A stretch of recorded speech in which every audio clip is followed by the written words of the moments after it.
guys, I am so excited to share this with you. This is actually the version of Sleeping Beauty that I read when I was a child. And honestly, I've been waiting all year just to get to this point to be able to share it with you. So let's go ahead and see what happens in this version of Sleeping Beauty. Even just looking at the cover, we could already see there's certain things that look similar. We see sleeping, we see thorns and vines, we see flowers. Looks like a finger has been pricked and someone is definitely sleeping. So let's see what happens. Oh, look at that. It says they're invited to a christening. Sleeping Beauty.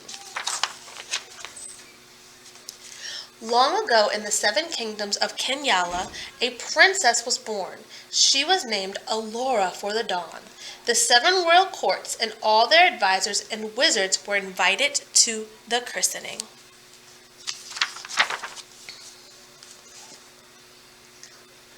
All that is except the evil sorceress of the caves, Kashina. When she heard she was not invited to the gala event, her anger was terrible to behold, but she went anyway, appearing in a hissing cloud of sulfur smoke. The happy noise of the christening celebration turned silent. Kashina pointed a bony finger at King Timbo and said, "For this insult to me, you shall lose your precious princess. On her 16th birthday, Allura will cut her finger on the tip of a spear and die. And you and all your kingdom shall be buried under a jungle of thorns. And now, have a nice day." She screeched and disappeared in a ball of fire. Scorn prince. "But no!" cried the queen. "What can we do?" Melina, the fairy of light, said, "I cannot stop the curse of Kashina, but perhaps I can soften it. If the princess cuts her finger, she shall not die.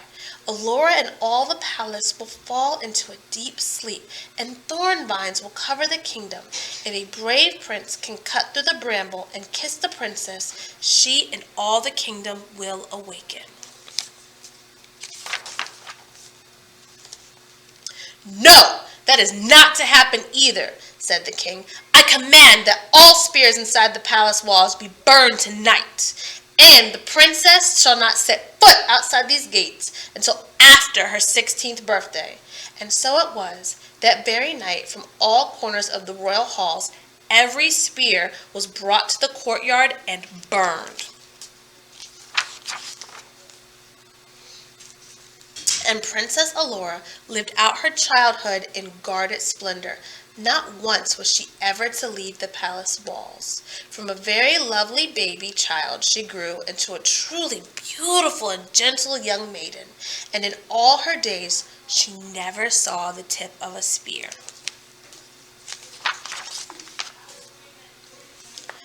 Magnificent celebration was planned for Allura's 16th birthday. Young Prince Tono of the River Kingdom looked forward to the festivities and maybe magic fireworks. He was a small child when he had attended Allura's christening and still remembered the wild sorceress Kashina. "If the old witch appears again, I will protect the princess from her fire and magic with my bare hands," he said. His words became a promise when he actually saw the princess. She was truly as beautiful as the dawn and a treasure to protect. Their hands could not touch as they circled in their royal birthday dance. When their eyes met, Allura felt that Prince Tono would indeed be her champion for all time. But today his courage was not put to the test. Kashina did not appear.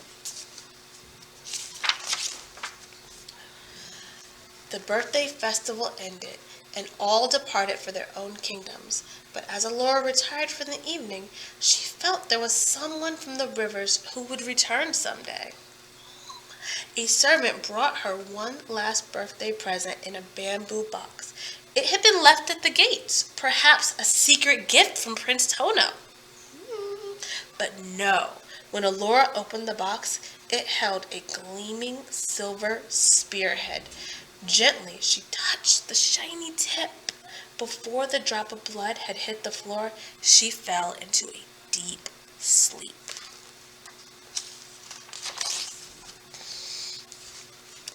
And every living thing inside King Timbo's kingdom froze on the spot. The guards, the cooks, the servants, the cats and dogs, right down to the smallest beetle, spider, and fly.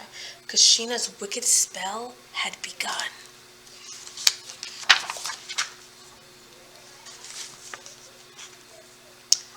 From the outer edges of the forest, a deep silence fell, and Prince Tono dropped to the ground. His guards, who had reached the open desert, saw a wall of vines and thorns covering the forest and all of King Timbo's palace. They could not cut the thorny vines to find Prince Tono. At last, they had to run for their lives as the vines reached out to trap them. Prince Tono's father sent many soldiers to cut through the terrible thorns, but no blade could destroy them. The years passed. Stories of the sleeping princess inside the thorny jungle were told around evening fires.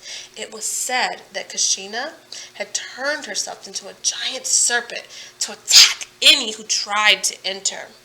And it was so. The huge serpent glided among the vines, flashing poison fangs and hissing fumes of sulfur.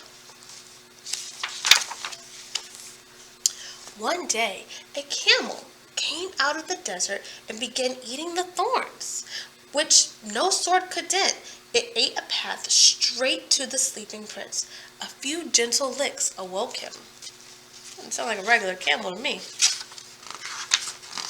Although we do know their tongues are quite tough. We did read about that adaptation.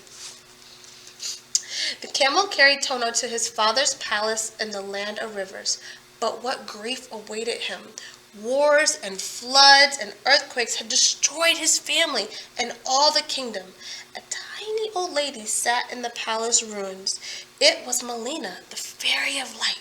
"Many years I have waited for your return, young prince," she whispered. "I sent the hungry camel for you." Oh, there was some magic, okay. Then she told him all the events of the years that had passed. The prince was filled with grief for the loss of those he loved, but one still lived, prisoner of an evil sleeping spell. Melina gave Prince Tono her magic wand of light. "It is growing weak," she said. "Go, quickly!" Prince Tono mounted Melina's camel and raced back to the thorn jungle. The terrible vines fell back before the magic wand. Then Kashina, as the hideous snake, rose up before him.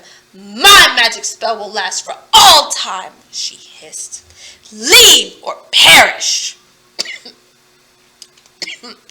"Your magic spell just ended, old witch," said Tono. "Melina sent you a present in return for the one you sent Alora."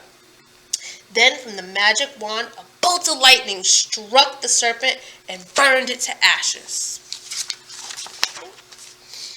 And as the sorceress died, the thorn vine shriveled.